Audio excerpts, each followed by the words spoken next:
So you're grinding it out, right? 40 to 80-hour work weeks. You're posting on social media, you're building out the website, you're trying to finalize all of your funnels. Basically, you're doing all of the things you're supposed to do when it comes to an online business, but you still feel like you're spinning your wheels in the mud. The sales aren't showing up, your audience is flatlining, and there's a voice that is constantly in your head telling you maybe you should just quit. There's a feeling in the pit of your stomach. You're feeling exhausted, frustrated, and there is definitely a hint of despair. These are all feelings that I know too well when it comes to running an online business. But before we dive in, welcome back to my channel. I am Jess Pinili. I'm the founder of Woman Mastery HQ membership. Inside this membership, I help women just like you build a buyer-ready audience whilst dissolving the fear of being seen. And if that's what you're here for, don't forget to hit the subscribe button. Plus, I also know there is a huge percentage of you who keep coming back and watching my videos. If you have been getting value from my videos, I would love for you to do me a favor and to hit the subscribe button.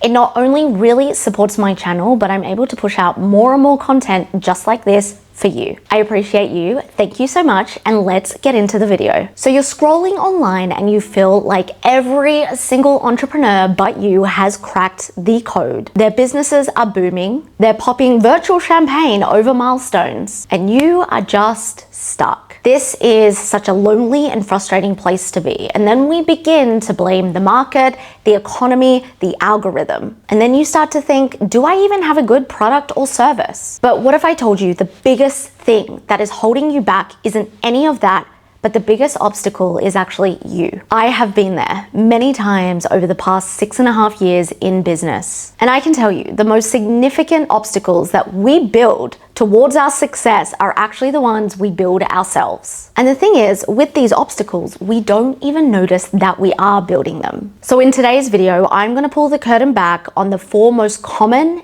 and destructive self-sabotaging habits that you probably have when it comes to building a sustainable and a profitable online business. And of course, most importantly, what we can do to start tearing those down and stop self-sabotaging our own success. Number 1, the perfectionism trap. Why good enough is actually your biggest secret weapon. I find that the sneakiest saboteur of them all is perfectionism. Let me know in the comments if you call yourself a perfectionist.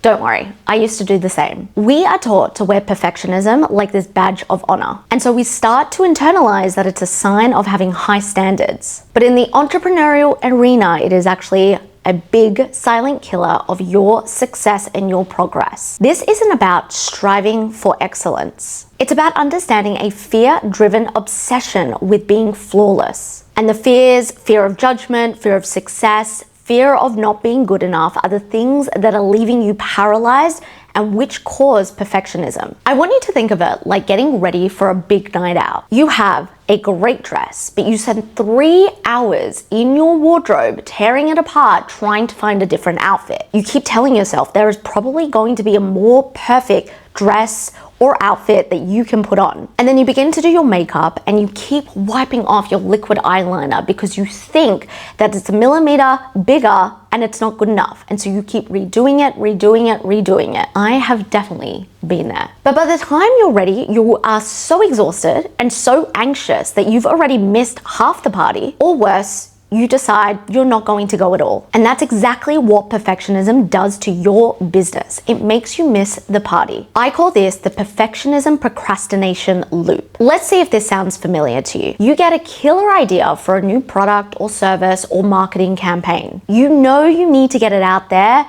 but you keep telling yourself that it's not ready. The website copy should be punchier. The photos could be a little brighter. You could re-record the welcome video because you feel like your voice isn't quite the best. So you tweak, you tinker, and you obsess over any details that your ideal customer is probably not even going to notice. You spend weeks agonizing over the font of your sales page whilst your competitor is putting out their imperfect website, getting sales and getting feedback quick. Days suddenly melt into weeks, weeks melt into months. The fire that you had for that brand new project, product, service is suddenly smothered, and instead you just feel anxious. The longer you wait, the more pressure that you feel that it needs to be a perfect masterpiece. Eventually, what you're working on actually feels so massive, so intimidating that you either A, ditch it, or B, you launch it and you've missed your shot entirely. That isn't high standards. That is fear masked as trying to control everything. It is definitely a cage that you have mistaken for a safety net. So the big question is, how do you get out of the perfectionism procrastination loop? First, you do have to aggressively adopt a brand new mantra. Done is better than perfect. This has helped me the entire time in business. I want you to say it out loud every day. I want you to write sticky notes, post it anywhere where you're actually going to remember it and say it. Your goal isn't to create something flawless. Your goal in business is to get something out there so it starts working for you, not against you. You cannot get feedback on an idea that you keep stuck in the drafts folder. Progress, not perfection, is exactly what is going to fuel your growth when it comes to business. Second, I need you to fall in love with a minimal viable product, or MVP. This is technically a tech term, but it is gold for any business. An MVP is a product that has just enough features that early users can get feedback on so you can develop the product in the future. If you dream of a massive online course, then maybe the MVP is a small paid masterclass. The point is, you need to launch the good enough version, get it to real customers, and allow their feedback to guide your improvements. This is how you build what people actually want solutions for, not just what you think that they want. Launch now, pretty it up later. Third, you need to set hard deadlines and treat them like they're sacred. I want you to use Parkinson's law to your advantage. This law basically states that work expands to the time you give it. Give yourself 6 months to build a website, you will take 6 months to build a website. Give yourself 2 weeks and you are forced to focus on what's essential for that website. This stops the endless second guessing and actually keeps you moving forward. And finally, I need you to completely reframe failure. A mistake, a messy launch, a bit of negative feedback. These aren't judgments on your character. You cannot, as a business owner, be taking it personally. They are data. They are teaching you more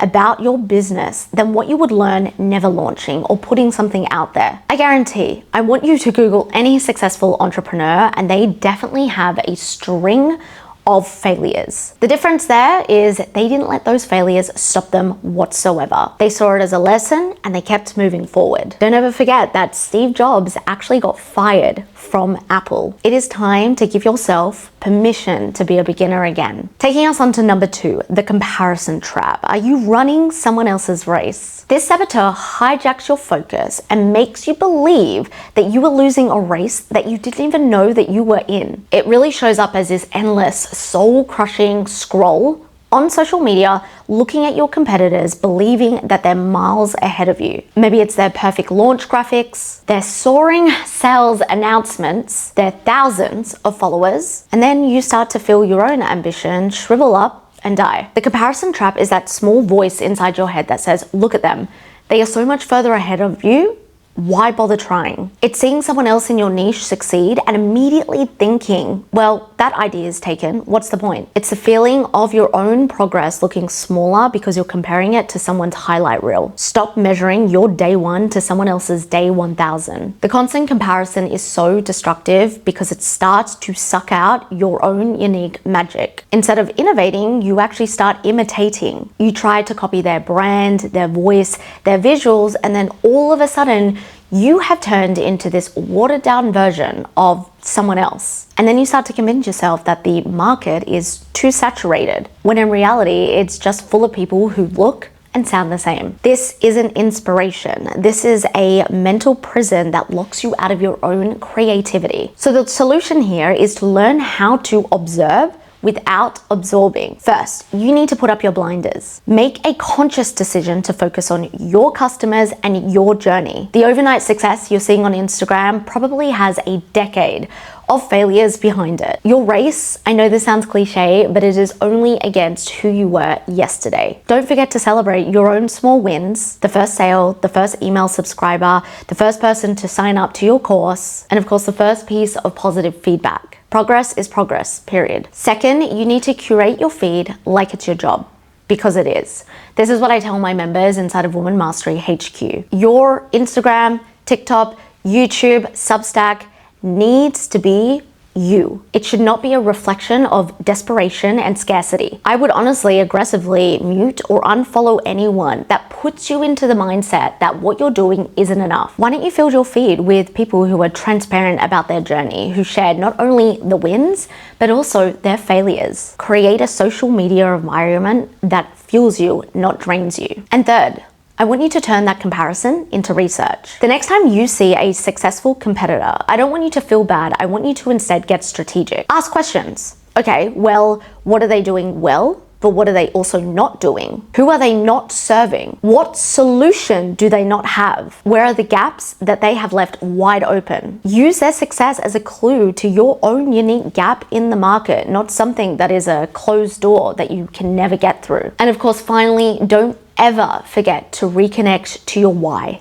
and do it all of the time. It seems like such a small thing, but how often do you remind yourself why you began your business in the first place? Who are the specific people that you feel called to help? What are your values, your worldview? What is your quirky personality? This is your greatest competitive advantage when it comes to business. Remember, when you are you, no one can actually replicate that. They can copy you, but they can't be you. Ground yourself in your own mission. That way you will become less distracted by everyone else around you. People aren't looking for a clone. They're looking for you. Now, before we move on to the second last point, we are halfway through. If you are getting any value from this, hit the subscribe button and let me know in the comments what's been your biggest takeaway so far. And if you are loving what I'm talking about and you're resonating, I personally invite you to come join us inside Woman Mastery HQ membership. This is the membership where I teach you to build a buyer-ready audience while dissolving the fear of visibility. If you are ready to stop hiding and build a sustainable and profitable business, the link is in the description below. Taking us over to number 3. Are you stuck in the busy trap? This third saboteur is acting in chaos with absolutely no plan and just hoping for the best. This is the trap of being busy, but not actually productive. This is for the entrepreneur that works 12 to 15 hours a day, and then by the end of the day, they cannot actually point to a single thing that is moving the needle in their business. Are you waking up, opening your laptop, checking your emails, ticking off these mindless to-do lists, but you're actually not sure how you're bringing in your next lead, more profit, growing your revenue, growing your followership? This is you spending your entire day in reactive mode. You're putting out fires and you're answering people's demands, working on your business and not in it. There's absolutely no strategy, no roadmap, no North Star. Let me ask you this question. Do you wake up and you start your day in business and you say, what should I do today? Do you find yourself chasing every shiny new object, a new social media platform, a new software, a new trend without actually ever getting good at one? This is a classic symptom of no plan chaos. You're essentially moving busy work to avoid anything that moves the needle. For example, you know that you need to fix your sales page because it isn't converting. But instead of blocking out the entire day to fix it, you just keep answering emails and you tell yourself you are so busy. This is you sprinting faster and faster on a hamster wheel. But then what happens at the end of the day? You end up in the exact same spot. This is what I tell my members inside Woman Mastery HQ membership. Your job is to act like a CEO, not like the busiest employee. First, I need you to schedule a recurring weekly CEO day. I do mine every single CEO Monday. This is a block of time where you do zero fluff work, zero emails, zero client work, and your only job is to think, strategize, and plan. You actually review your numbers, analyze what's working, what's not, and you set your goals and intention for the next week or the next month. You should also be doing this before the start of each quarter. This is how you pull yourself out of living in the weeds and actually steer the ship. Second, you need to learn how to reverse engineer your goals. Stop having vague goals like, I just want to grow or I just want to make more money. Get so specific. Where do you actually want to be in 1 year? What does that look like in your bank account, in the people that follow you, in your product or your service suite? What needs to happen every single quarter for that to happen? And based on all of this data, what are the most important things that you need to accomplish each week? This is how you create a clear, actionable to-do list. Third, every single day, I need you to write down the 3 most high priority, profit-driving actions that you need to take that day.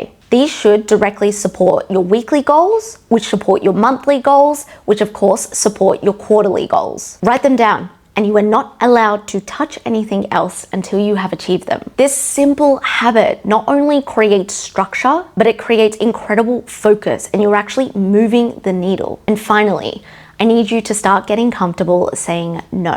A lack of planning is often just a lack of boundaries. You say yes to every quick opportunity, every call, every single demand. But when you have a clear plan, you use that as a filter. If the opportunity or the thing you're saying yes to doesn't directly align with your quarterly goals, the answer should be no. You need to stop letting chaos run your business. And all of this leads us to number 4, the fear of being seen. This saboteur is the one that will actually guarantee that your business and your efforts are going to go to waste instead of taking you to the point where you are thriving. For example, this is the entrepreneur that takes a month curating the perfect freebie. Only by the end of the month, they're too scared to actually promote it on their email list. Or it's the coach that creates life-changing results but never actually asks for a testimonial because they don't want to be a bother. It's the creator that posts consistently for 5 days and then all of a sudden gets bummed out by low engagement and stops posting altogether. All of this kills your momentum. The fear of being seen goes deeper than your confidence, your motivation levels, your discipline levels. Inside of Woman Mastery HQ membership, what I teach the members is that it is 2-tiered. It is your belief system and your nervous system's capacity. If you have a deep-seated belief that being seen, visible, perceived is unsafe, or your nervous system gets overwhelmed by the thought of attention, you will subconsciously always find a way to stay hidden, no matter how great your service or your product is. One of the biggest lies that I hear entrepreneurs say is, my product is good enough, it should sell itself. This is the if I built it, they will come fantasy. And in the crowded world of 2025 at time of recording this, it is actually the recipe to going broke. Failing to market your business is not a passive mistake. It's an active choice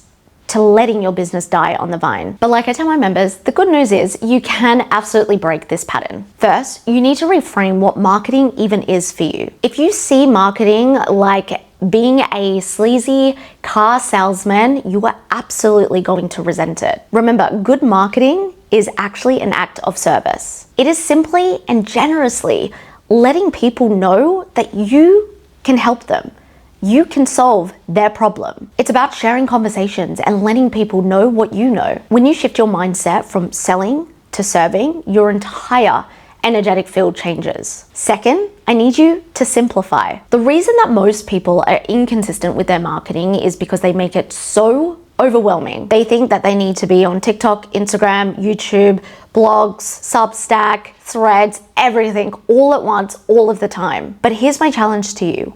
I want you to choose one marketing channel and go consistent and focus on that one for the next 90 days. Think about where your ideal customers actually hang out. Go there and only there. Learn the platform, show up consistently, and provide value. I say this all the time, but consistent C+ work far out trumps sporadic, chaotic A+ work across many different platforms. Taking us to number 3, create a dead, simple content plan. I need you to get rid of the daily headache of what do I post today? Decide on a few core topics and create a weekly schedule. I actually help you with this inside my membership. If you don't want to post on the weekend, don't post on the weekend. Do a plan for Monday to Friday and stick with it on one platform for 90 days. This is about building a system, not just waiting for inspiration or willpower or motivation. Taking us to our final point, just go for it. Post the video, send the email, launch the offer that isn't perfectly designed. An imperfect message that you keep posting is going to give you more feedback and more results than something that is stuck in your drafts folder. Your audience does not want perfection. They want connection and solution. Your willingness to show up, mess and all, is what builds trust. Stop waiting for confidence, build the trust, and show up. So let's bring it all home. If you saw yourself in any of these 4 self-sabotaging patterns, I want you just to take a deep breath. These aren't signs that you're a bad entrepreneur. They're actually signs that you're a human being. Remember, these are patterns, not permanent character flaws. Let me know in the comments which one of these points hit the hardest. And if you're ready to break all of these patterns with the accountability and the support, I personally invite you to join Woman Mastery HQ membership. We blend not only the strategy, the systems, and the structure, but the subconscious mastery to build a sustainable and a profitable business. The link is in the description below. And if you're ready right now, after this video, to start rewiring how you see yourself in business, click over to this next video. I'm going to teach you how to start to shift your identity, your self-perception within 30 days. Thank you so much for watching. I hope you got a lot out of this video, and I cannot wait to see you in the next.